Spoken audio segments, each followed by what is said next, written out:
Good morning students, welcome to Little Angels Academy online classes, and this is class 6th subject science and chapter 3, and we are studying fiber to fabric, and this is the part second of this chapter. In the first chapter we have discussed about what are the synthetic fibers and what are the natural fibers. So we have already concluded what are the synthetic and what are the natural fibres. So हमने ये पढ़ लिया था. अब इसके बाद पढ़ते हैं कुछ सम प्लांट फाइबर्स जो नेचुरली ऑफर किए जाते हैं, जैसे कि कॉटन एंड जूट. सो इन सब के बारे में हम पढ़ेंगे. तो फर्स्टली हम देखते हैं कि कॉटन क्या होता है. कॉटन, कभी आपने if you have tried to make a wick of oil lamp, कभी आपने दिए के लिए बत्तियां बनाई या फिर उनको बनाते हुए देखा है कि कैसे वो बनाई जाती है. कि कॉटन का एक रूल होता है. We have a cotton rule and we separate some of cotton from them, then try to twist it on by our hand and it convert into a oil wick. किसमें convert हो जाती है? Wick में convert हो जाती है. अब इसका मतलब क्या है कि हम रुई में से, जो एक रुई का एक लाइक वूल होता है, जो गुच्छा होता है, उसमें से थोड़ी सी रुई लेते हैं, उसको ट्विस्ट करते हैं हाथ पर और उससे क्या बन जाती है? एक विक बन जाती है, जो बत्ती है वो बन जाती है. ये आप सभी ने देखा होगा. सो वो जो कॉटन वूल है, दैट द कॉटन वूल, जो कॉटन वूल है वो आए कहाँ से? From where it comes. Cotton comes from where? Where do cotton come from? So cotton आती कहाँ से? Cotton comes from where? कहाँ से आती है? So इसका हमको पहले से अंदाजा होगा कि cotton is grown in our fields. Cotton कहाँ ग्रो की जाती है? हमारे fields में ग्रो की जाती है. हमारी जो फार्मिंग है उससे क्या होती है? हमको cotton मिलती है. कॉटन के बारे में समझ रहे हैं बच्चों? इसको कॉटन वूल को तो हिंदी में बोलते हैं रुई, और कपड़े को बोलते हैं सूती कपड़ा. कॉटन जो क्लॉथ होता है वो कैसा कपड़ा होता है? सूती कपड़ा. और अगर वो वूल होती है तो उसको क्या बोलते हैं? रुई बोलते हैं. तो उसके बारे में बात कर रहे हैं. ये हमको मिलती है कहाँ से बच्चों? ये मिलती है फार्मिंग से. कॉटन की फार्मिंग की जाती है. क्या की जाती है? कॉटन फार्मिंग की जाती है. कॉटन इज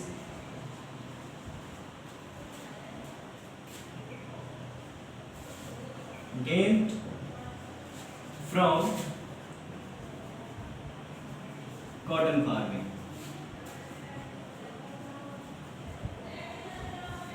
कॉटन कहाँ से मिलती है? कॉटन की फार्मिंग से. सेकंड, इतना समझ में आया? कॉटन प्लांट, जो कॉटन प्लांट होता है, कॉटन की फार्मिंग होगी तो उसके लिए कॉटन प्लांट होगा. So cotton plant is grown in warm weather, warm climate and black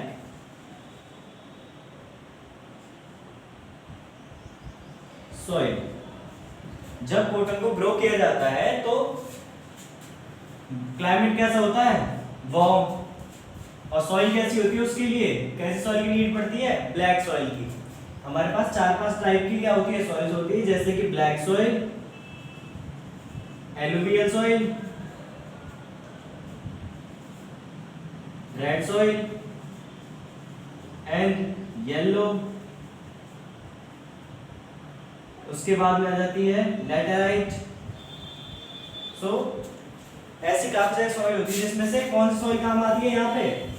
black soil, काली मिट्टी जिसको हिंदी में बोलते हैं. काली मिट्टी में किसकी खेती की जाती है? कॉटन की. सो कॉटन से हमको, कॉटन प्लांट से मिलता है हमको कॉटन.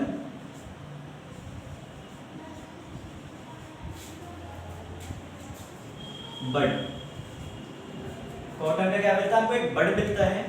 एक ऐसा जो लेमन की शेप का होता है, जैसे हमारा लेमन होता है नींबू, उसकी शेप का ऐसा टहनी से लगा हुआ, इसकी स्टीम से लगा हुआ एक क्या मिलता है? बड मिलता है, जिसको कॉटन फ्रूट बोलते हैं. कॉटन फ्रूट बोलते हैं. क्या बोलते हैं? Cotton fruit. It grows in the cotton plants. Cotton plants में क्या होता है, कॉटन फ्रूट उगता है जिसके after the warm climate, after the harvesting of the plant, after the maturation, जब जो हमारी क्रॉप है, कॉटन की जो क्रॉप है जब मैच्योर हो जाती है तो उसके बाद में क्या होता है, ये जो फ्रूट होता है, जो बड होता है, जो गुठली टाइप का होता है, जो लेमन के साइज का एक फ्रूट होता है किसमें, कॉटन प्लांट में, वो क्या कर जाता है, फूट जाता है गर्मी, जब ज्यादा गर्मी हो जाती है तो फूट जाता है, मैच्योरेशन हो जाता है उसमें। मैच्योरेशन मतलब उसकी जितनी ग्रोथ होगी उतनी हो जाती है, उसके बाद क्या होता है, वो फूट जाता है, उसको बस्ट कर जाता है, क्या करता है, बस्टिंग होती है। और बस्टिंग के साथ ही उसमें से निकलती है रुई, और रुई के साथ में होता है सीड। सो वहां मिलती है हमको कॉटन प्लस सीड। किससे मिला हमको, ये फ्रूट से, जो कॉटन का फ्रूट था उसके बस्टिंग से हमको मिला कॉटन प्लस सीड। कॉटन भी मिली और उसके साथ क्या था, उसका एक बीज भी था, सीड भी था, ये दोनों चीजें मिलती हैं। ठीक है बच्चों, तो ये तो हो गया कॉटन प्लांट का।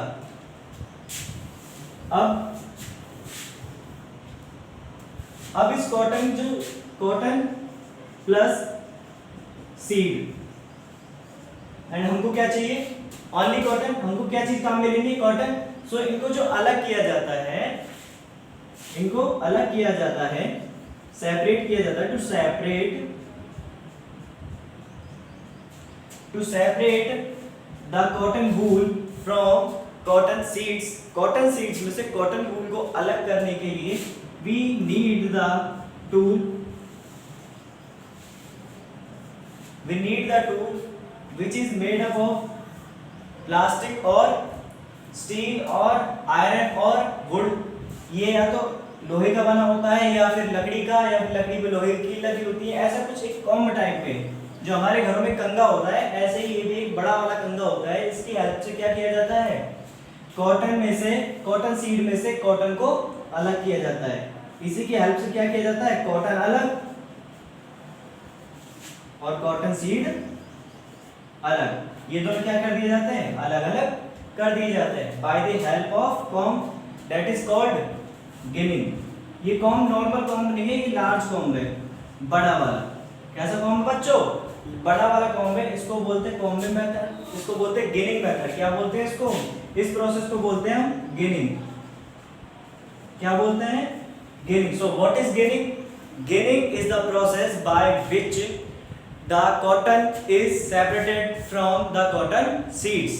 कॉटन सीड्स में से कॉटन को अलग करने के लिए जिस प्रोसेस की नीड पड़ती है उस प्रोसेस को बोलते हैं गिनिंग। इन द गिनिंग, और गिनिंग में we need a large comb to separate the seeds from cotton. Cotton को सीड से अलग करने के लिए हमको किसकी जरूरत पड़ती है, कि बड़े कंगे की जरूरत पड़ती है, कॉम्ब की जरूरत पड़ती है।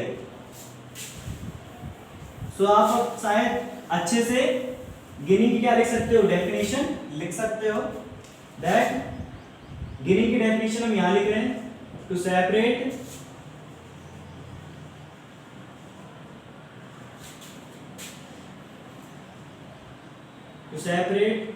The cotton from its seeds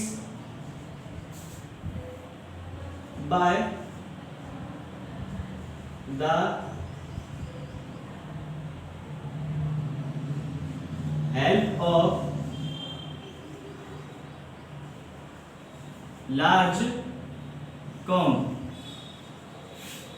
large comb की हेल्प से सेपरेट को सीड को कॉटन में से सेपरेट करना है, फिर कॉटन को सीड में सेपरेट करना।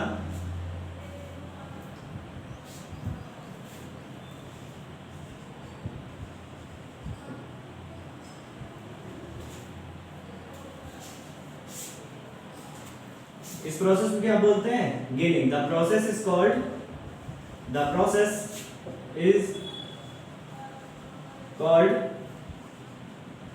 Ginning. What? Ginning. So every student recite with me that to separate the cotton from its seeds by the help of large comb, the process is called ginning। इस process को क्या बोलते हैं, ginning बोलते हैं। इससे क्या, किस चीज को सेपरेट किया जाता है, कॉटन को। किससे, कॉटन सीड से। Now you can write down by pausing the video and the next one is jute. अब एक बात याद दिलाओ मुझे कि जब कॉटन को ग्रो किया जा रहा था उसके लिए क्लाइमेट कैसा चाहिए था? उसके लिए क्लाइमेट चाहिए था वार्म, और सॉइल कैसी? ब्लैक। ठीक है बच्चों, ये याद रखना। और साथ में क्या कि कॉटन कहां से गेन थी सॉरी कॉटन को कहां से पाया गया था? कॉटन फ्रूट से, कॉटन प्लांट के फ्रूट से। ये कौन सा पार्ट था? Fruit part. अब इसके बाद देखते हैं हम जूट को। So jute is gain from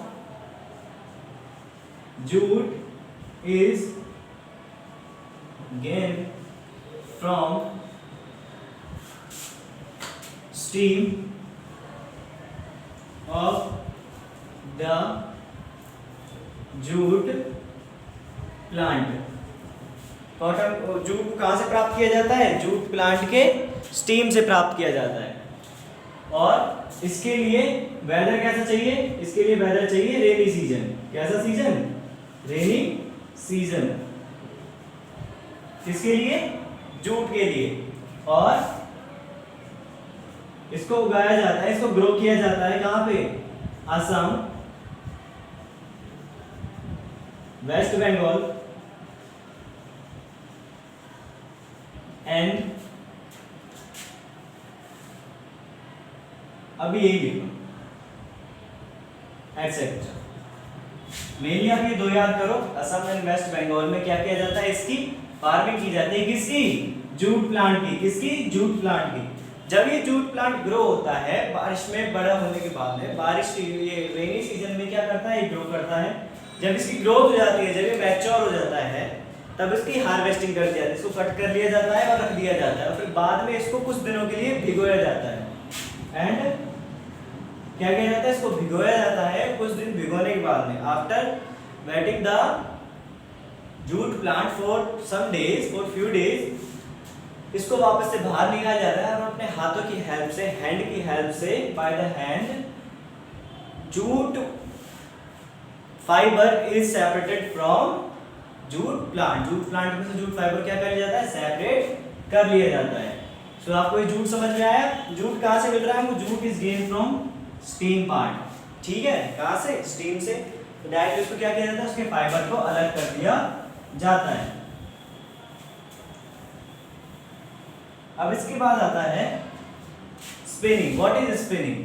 so fibres को, जो भी फाइबर हमको मिल रहा है, कॉटन फाइबर है ना, सो उसको, उसके जो फाइबर्स होते हैं, फाइबर्स क्या होते हैं? जैसे छोटे छोटे बाल जो होते हैं, जब आप कॉटन वूल लोगे तो कॉटन वूल पे से अगर आप थोड़ा सा हिस्सा अलग करोगे तो उसमें आप छोटे छोटे बाल टाइप में देखोगे, छोटे छोटे रोए जैसे होते हैं ना, वो जिनको थिन स्ट्रैंड बोलते हैं। क्या बोलते हैं?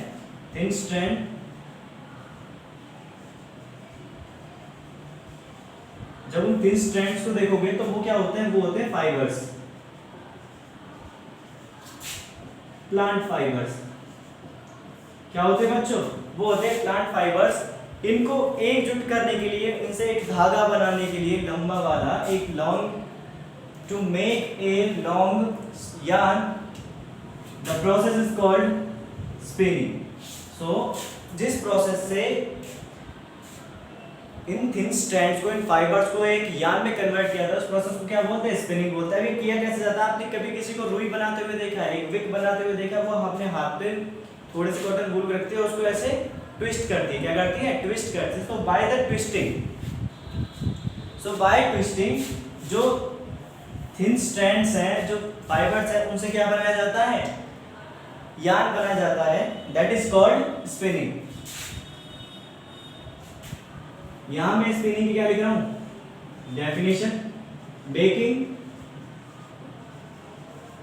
yarn, making yarn from thin strands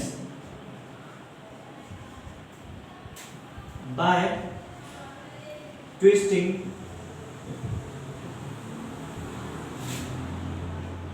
with help of tool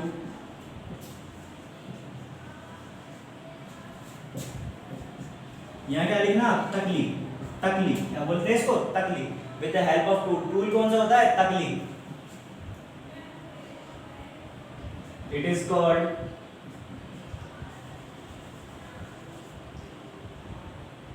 spinning. इसको क्या बोलते हैं हम, स्पिनिंग बोलते हैं।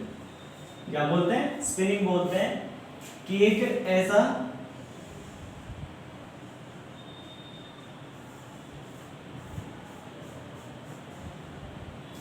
जैसे एक छड़ी होती है, स्टिक होती है, स्टिक की टाइप की क्या होता है, एक टूल होता है जो आपकी बुक में भी दिया हुआ है।